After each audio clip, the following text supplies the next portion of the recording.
Sacha Baron Cohen turns a MAGA chud into a terrorist as Who is America? Comes to a close. Who is America? The Sacha Baron Cohen series Showtime called the most dangerous TV show ever, anchored its season finale with a terrorist attack. A fictional one, sure, but the man involved, a man who one might assume knew he was being filmed, pressed a button that he was told would result in the death of a left-wing protester. Afterwards, that man, Glenn, said he felt a little queasy, but later noted that it's been a wonderful experience. That definitely felt dangerous. Who is America? However, doesn't really. At least not in totality. Maybe it was an issue of expectation.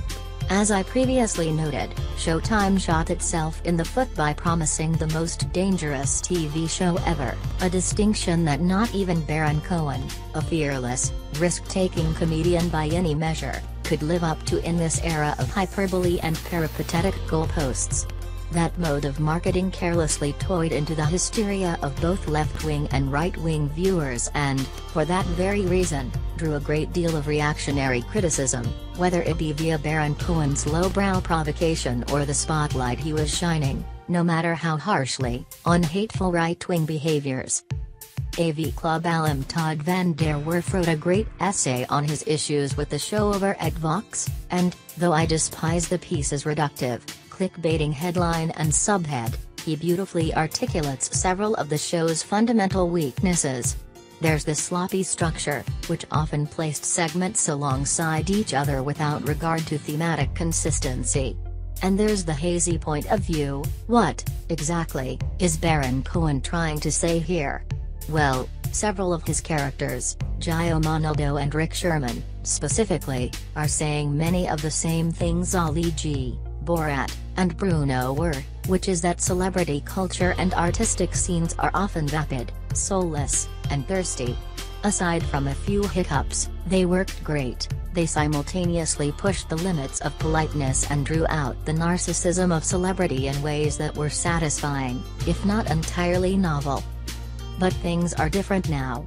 We have a lunatic in the Oval Office, Nazis are scurrying from their holes, and everyone fucking hates each other. So, when peeled back and set against the breadth of culture, showing the vapidity of Corinne from The Bachelor lacks fight. Sure, I get that. I still think it's hilarious, but I get it. Who is America? Literally began its marketing campaign with the promise that Baron Cohen would graduate from Trump University, a promise that, as of now at least, remains unfulfilled. The comedian, it appears, has gone back and forth about what content he wants released, so it makes sense that viewers, critics, especially, would expect something a bit bloodier and more resonant than the behavioral studies of Borat. Unfortunately, 3 of the 4 politically aggressive characters, right-wing truther Billy Wayne Ruddock, ultra-sensitive liberal Dr. Nirakin Dejaocello, and YouTuber Ramgwizbum, were, well, kind of duds. Nira had some memorable moments, sure, the rap battle remains a highlight, but, throughout their numerous appearances, Ruddock and Wizboy never transcend their one-note approaches. In both instances, Baron Cohen delivers wonderful performances of paper-thin characters. Wizboy, in the end, was more of an aesthetic presence than a tangible one, with each joke essentially boiling down to the uncanny sight of old, racist political figures on a child-focused, ultra-modern YouTube show. Ruddock, meanwhile, never felt dangerous because the comedian clearly wasn't trying to expose his Democratic targets. Instead, he was content to lampoon how bullish and logistically pretzeled the InfoWars sect is, the likes of which you can just as easily get by watching a Mike Cernovich live stream. Please don't do that, though, watch this instead. With both of them, he settled for the easy joke when the marketing and setup had prepared us for more. As the title asserts, Who is America? Is meant to comment on the breadth of American culture, but what's clear in retrospect is that Baron Cohen only had something original to say about specific aspects of it. Celebrity, art, politeness, these are his safe spaces, and those bits work like gangbusters.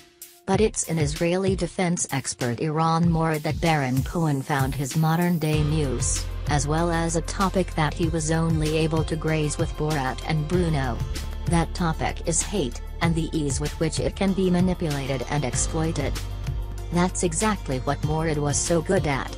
By capitalizing on his Marx's racial biases and thirst for blood, he was able to transform so many alpha males into the very things they despised while simultaneously exposing the threats they pose. We saw it with disgraced Georgia State Representative Jason Spencer, we saw it with the MAGA Quincy, and we saw it on tonight's episode, in which a man commits what he believes to be the murder of someone who's done nothing to him besides disagree politically. Let's start at the beginning. Morad invites 3 far-right MAGA types, the kind who describe the goal of #MeToo as kill all the men, into his gym, where he teaches them how to pose as a liberal by knowing quinoa cooking times, 9 minutes, the tire pressure of a Nissan Leaf, 35 to 36 psi, and which episode of HBO's Girls is the best, Season 2, Episode 3, with which I actually don't disagree. Sure, those are easy jokes, but, as has been the case with all of Morad's bits, especially Kinder Guardians, it's all about the escalation. After teaching the men how to give each other compliments like a liberal, "I love those cheeks," says Cody to Glenn, and how to act like a lesbian, "I hate fucking penises," Cody improvises. Morad forces them to defile a Trump mannequin, first with insults and then, out of nowhere, multiple dildos. Morad ends up taking Glenn to the Women's March in San Francisco, where the pair dress up as lesbian doctors, replete with pussy hats, and plant tracking devices with a built-in explosive on unsuspecting members of Antifa. Morad soon pulls out an iPad with a detonate button, and, after informing Glenn that the detonation will kill the person wearing the explosive, Glenn still chooses to hit the button. "I've never participated in someone's death," Glenn says, clearly shaken. Later, the two watch Girls in Glenn's hotel room as Morad laments how easy it is to radicalize liberals, to which Glenn responds he'd rather be the butcher than the sheep. This is terrifying. But is it comedy? That depends on what you find funny, I guess. That Baron Cohen is able to balance moments like this, or, say, the vulgar racism of the Kingman focus group, alongside blue jokes about pubic hair and anally aged veal is arguably one of its biggest strengths, but it's also what creates the kind of tonal and thematic imbalance that's alienated so many. In these politically charged times, there's a particular sense of expectation and criticism that accompanies attempts to make art out of injustice. The bar is undoubtedly high. And though Who is America? As a whole, didn't quite congeal into something capable of capturing the zeitgeist, particular characters and stunts certainly did. I know for a fact that I won't ever forget the length to which my jaw dropped when I saw Jason Spencer threatening to turn Morad gay with his bare ass, or a food critic look into a camera to tell the parents of a Chinese dissident how delicious his flesh was, or a handful of lawmakers advocate for the arming of gifted preschoolers. For those moments, I can forgive a lame interview with Barney Frank. Stray observations. Speaking of former Massachusetts State Representative Barney Frank, he went toe-to-toe with Ruddock in this episode in an underwhelming interview, most notable for Ruddock's reveal of the real grab-him-by-the-pussy conversation, which, in his version, is about Billy Bush buying a cat to solve his mouse problem. I admit I laughed at "by the pussy" being reinterpreted as "by the pussy." Oh, also, this happened. I can't believe he got fucking O.J. Simpson. This whole bit popped up after the credits drop, so do go back if you missed it. There's not a ton to it, but I was just about screaming when Chio's girlfriend revealed she knew Simpson not as a football player or actor, but only as the guy who got away with murdering his wife.